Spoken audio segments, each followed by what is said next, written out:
One of the nodes we frequently use in Blueprint is the ForEachLoop. Just take a look at how often this macro gets used in a single project. It's everywhere. But have you ever wondered how much it's affecting your performance? In today's video, we're diving deep into this, and by the end, you might just find a simple tweak that could give your project a significant boost. Now we want to run a test together. I'll create an integer array and fill it with random values.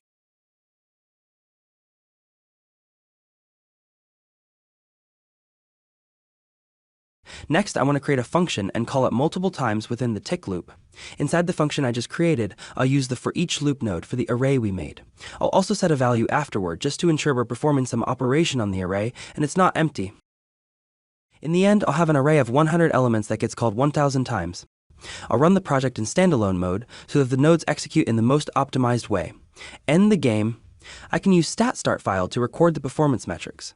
Since Unreal Engine 5.4 doesn't allow us to view this data, I have to use Unreal Engine 5.1 instead. In the session front-end window, we can check out the results of what we recorded. Now you'll see just how much processing cost our function has incurred.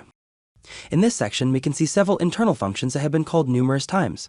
For the getLess and add functions, there's not much we can do since they are needed for each iteration inside the loop. However, for example, the length function has been called every time we iterate through the array, even though we know the size of the array isn't going to change during the loop. So, we can store this value in a variable instead. Here, I'm going to dive directly into the standard macro library of Unreal Engine and make some modifications to this macro. If you're concerned about directly changing this macro, you can create a new macro library for yourself and replace the old nodes. However, the approach I'm taking quickly updates all the nodes without introducing any issues into the projects or code, as the functionality of these nodes remains unchanged. So within this macro, it's quite confusingly constructed, and in fact it hasn't changed in many years.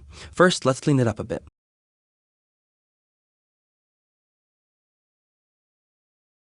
We can use increment instead of the sign and add. The first thing that stands out as unnecessary is the use of the local integer node for tracking the index. We can combine these two into one. Also, instead of calling length every time, we can store it in a local variable.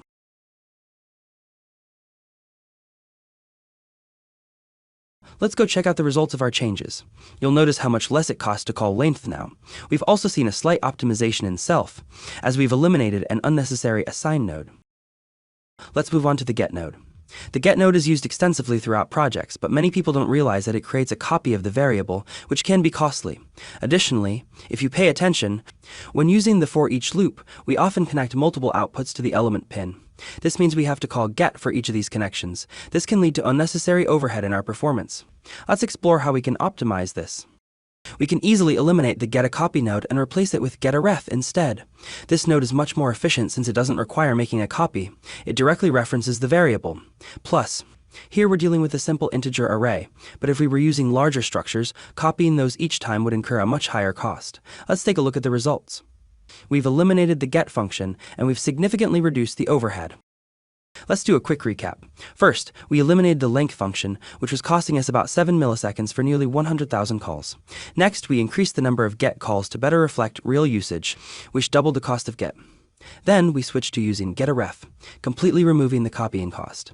This also contributed to reducing the overhead in self. With these adjustments, we've managed to optimize this node by at least 2 times. I hope this simple change helps you optimize your project. Thanks for watching.